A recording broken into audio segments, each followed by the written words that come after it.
Namaste. Kindly come up on your mat, sit comfortably, keeping the back and neck straight, and very gently close your eyes.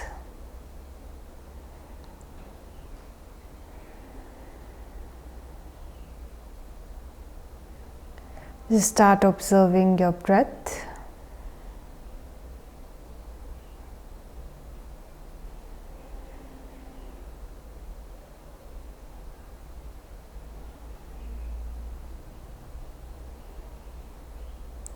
Natural flow of the breathing as you are inhaling and as you are exhaling.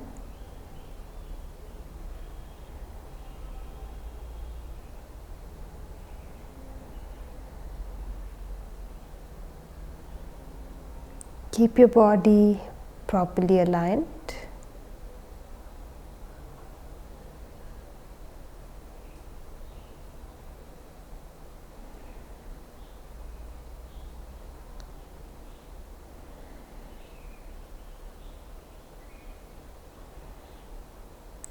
Slowly begin to deepen the breathing.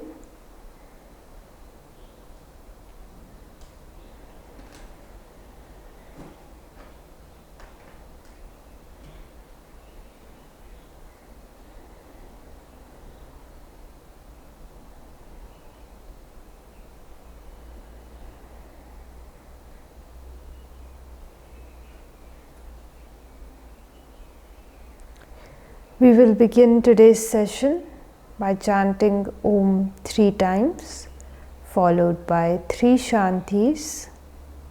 Inhale deeply for Om.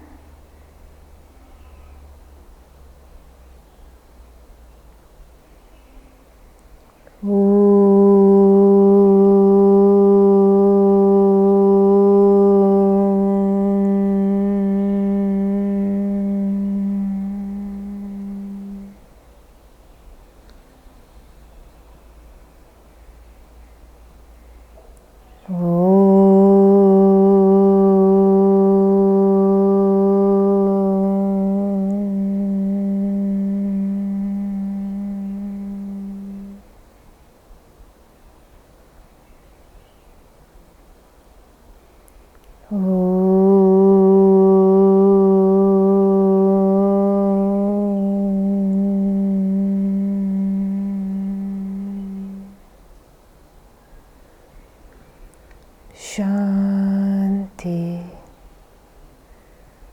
Shanti,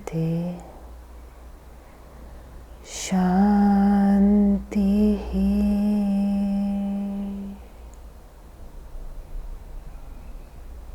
Just feel the vibrations.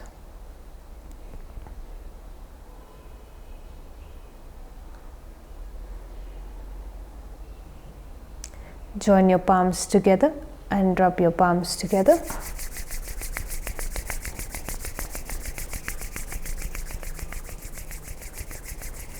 Keep them on your eyes. Very slowly, while blinking and looking at your palms, begin to open up the eyes and come back with a smile. Namaste to everyone. We welcome you at Himalayan Yoga Association. I am Yogini Saumya and I will be taking today's session. So today we are discussing Shetali and Shetkari Pranayama. These two are generally discussed together only, right? Because there is very minute difference in the technique and they have the same benefits, the same contraindications. Everything is very, very similar. So both of them are generally discussed together. These pranayams, they come in the category of the cooling pranayams. You know, some pranayams, they generate heat in the body after performing them. If your body temperature was at a certain level, it will go up. So these pranayams, when you are performing them, after that, the body temperature goes down, right? So these come in that category. Now the word Shetali and Shetkari, they are derived from the root word Sheet, which means cool. So both of them, after performing these pranayams, you will feel a sense of coolness in the body and the mind becomes very calm and peaceful, right? So let me first begin by demonstrating the practice itself, and then I will tell you more in detail about the benefits and the contraindications, what kind of precautions you need to take when you do this pranayam. Whenever you sit for any pranayam, you have to make sure that the back and neck remain straight. The best postures for pranayam practices are either half lotus pose or full lotus pose. So you can, if you are comfortable, you can go for either one of them, and simply sitting cross-legged would also serve the purpose, but it is better to go for either of those two asanas, right? So Sheetali, I am first demonstrating Sheetali Pranayama. Okay, so in Sheetali Pranayama, we roll the tongue out and make a tube form of the tongue, and we inhale through that tubular form, and then we close the mouth and exhale through our nose, right? So let me demonstrate this.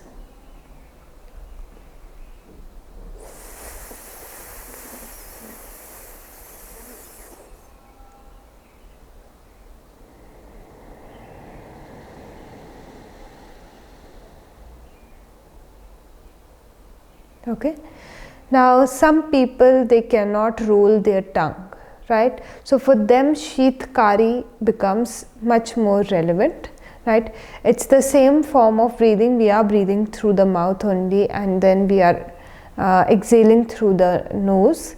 But now, because a person cannot roll their tongue or take their tongue out properly, what they can do is they can keep the teeth together, just open up their lips and then take in the breath through the mouth, and then close the mouth and then exhale through the nose. So here is the demonstration. You can just switch to this one if you weren't able to do the first one.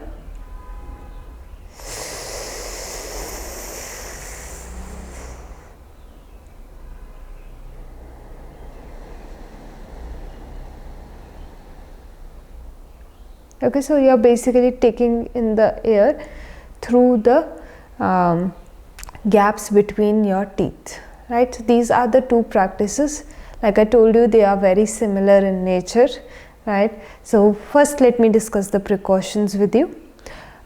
These two practices are cooling practices. So in winters, these pranayams should not be practiced, right? Or if you live in a cold weather, you should not practice this pranayam, right? So it's kind of a seasonal kind of pranayam, you can say, right?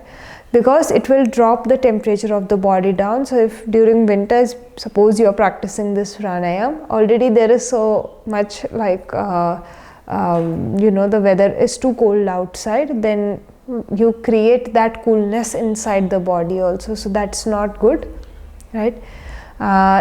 Specifically for Sheetali and Shetkari pranayams, as you can see, we are inhaling through our mouth, right? So when we inhale through our nose, there are a lot of impurities that are there in the air outside, and when we breathe in through the nose, because of the mechanism and the temperature getting warmer as you inhale, right?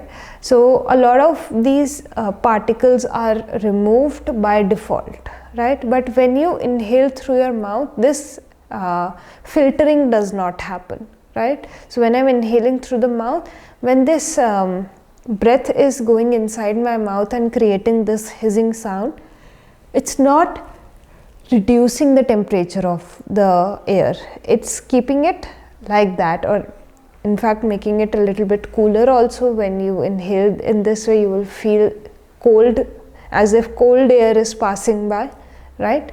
So it's very important that you don't do this pranayam just anywhere.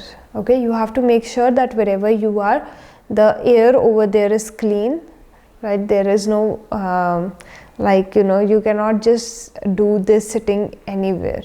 You have to make sure your environment is clean, your room is clean, and even if you don't have control over the air around you, your room should be clean, right? Because even those dust particles mix in the air, right? Another very good way for you to work with this pranayama is by getting some indoor plants. So wherever you practice, keep some indoor plants over there, right? And there are some specific plants which actually cleanse the air, right, in the room, right? So you can go research and get those plants wherever you practice Sheetali and Shetkari, right? In general, also for pranayamas, this would be a really good setup for you guys, where you can get some plants and it is going to aid you in your practice, right? So if you come to the contraindications, somebody who has chronic low blood pressure should not go for this practice. In case of cough and cold, fever, avoid this practice. Then in the case of excessive mucus in the body, avoid this practice. People who have chronic constipation, they should not go for this practice. And last but not the least, if you have any kind of respiratory disorder like asthma or bronchitis, you should not go for both these practices, right? Let's come to the benefits. What are the benefits of doing this? It's a very cooling and tranquilizing kind of pranayama. So after you practice this, your mind, your body, your nervous system, it soothes the nervous system, right? And it induces that cooling feeling in the body, right? So your thirst, your hunger, both of these urges, it's said that Sheetali and Shetkari are supposed to control those. So if you're feeling very thirsty at some point of time and you can't get hold of water, or you're feeling very hungry and you know that you'll get food later on, so practicing Sheetali and Shetkari will help you to push past these natural urges of the body, right? It's a great practice for you to calm down your mind, to relax yourself, right? And great for people who have anxiety, any kind of disorders where the mind is too active. This pranayama greatly helps a person. Even in case of extreme emotional reactions, this is a great pranayama to practice. So if someone around you has any kind of anger issues or any emotional extremities, they are definitely worked upon when we go for the practice of Sheetali and Shetkari, both these pranayams. You can choose to do both of them, or if one is not suitable for you, you can go for the other one. Especially in the case of Shetkari pranayam, people who have sensitive teeth or they have missing teeth, they should not go for the practice of Shetkari, right? So for them, the contraindications change a little bit, right? So all of the ones that I mentioned previously plus these two, right? Because when you take in the air in the form of Shetkari, the cold air, if you have sensitive teeth, it might cause you a lot of pain, right? People who have sensitive teeth, they experience a lot of pain, right? So they should avoid that. So I think we can begin today's practice. Sit comfortably in any posture. Just make sure your back and neck remain straight. And whenever you feel ready, very gently close your eyes.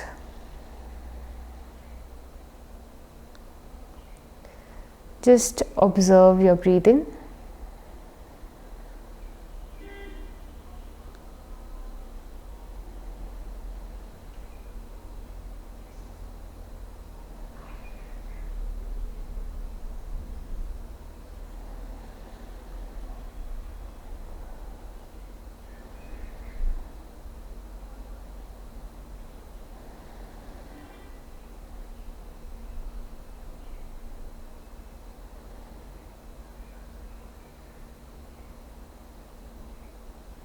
Make sure that the body is stable and comfortable.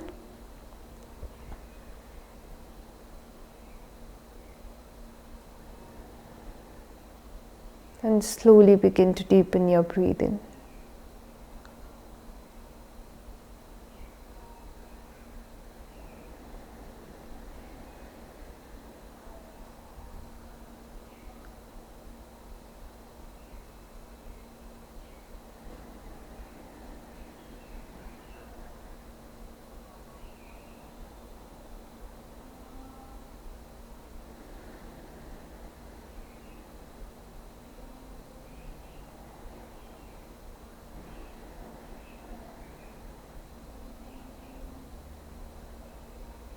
We are going to practice abdominal breathing first in order to prepare our breath, and then we will go for both the practices.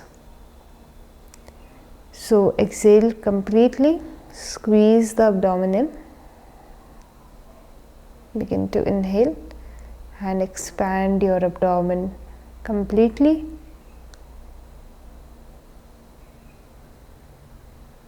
Exhale, contract your abdomen.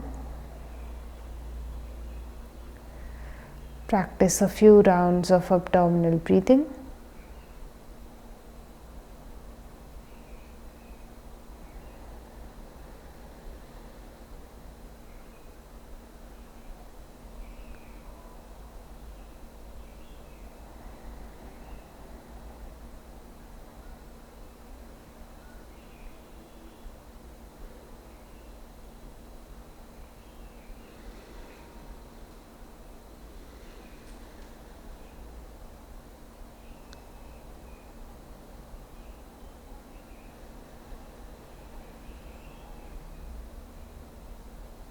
Complete one more breath in this same pattern and then suspend your practice.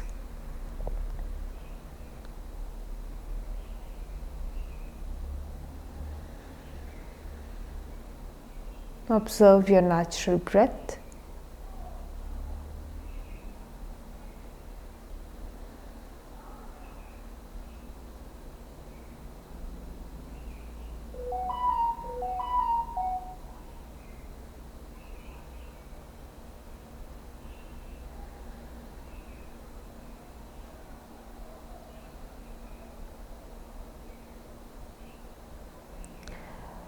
Keep the back and neck straight. We are going to begin with the practice of Shetali Pranayama.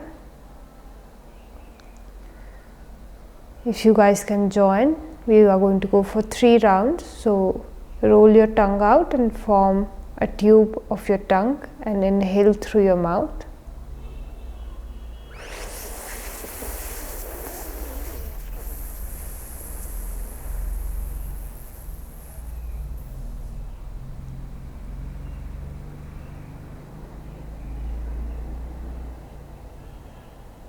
And once you inhale completely, close your mouth and exhale through the nose.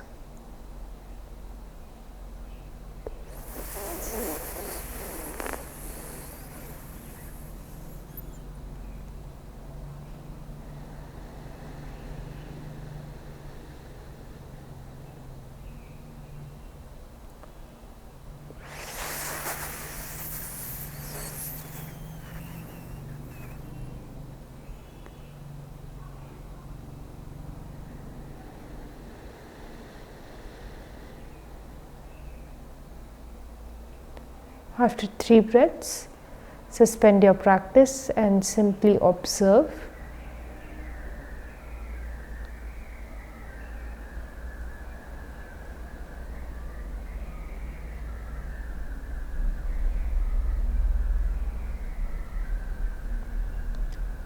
Prepare yourselves for the practice of Shetkari. Again, we will go for 3 rounds.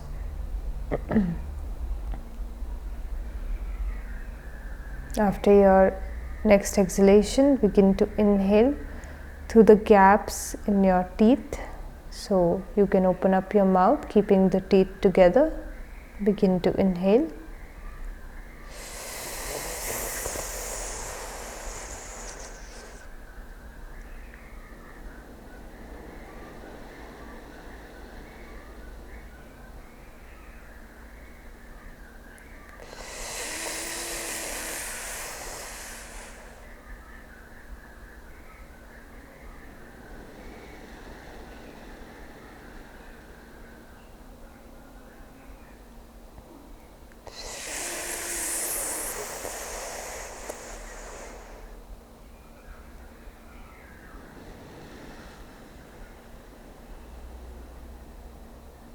After 3 rounds, suspend your practice and take a few moments to observe the impact of both the practices, Shetali and Shetkari Pranayama.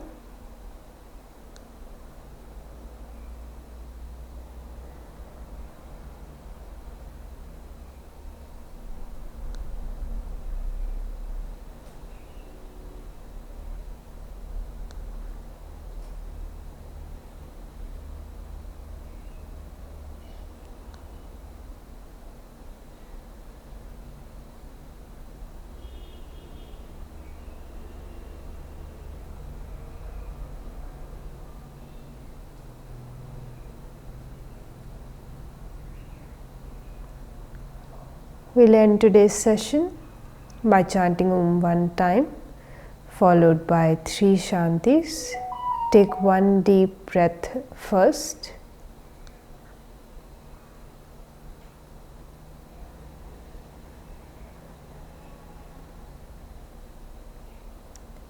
Inhale deeply for Om.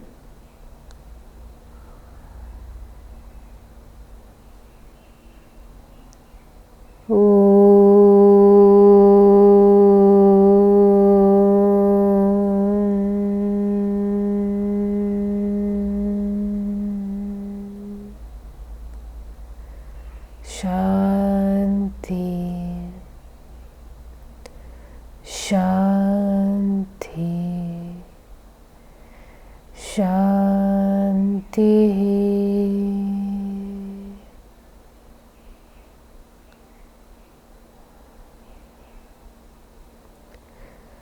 Join the palms together and rub the palms together.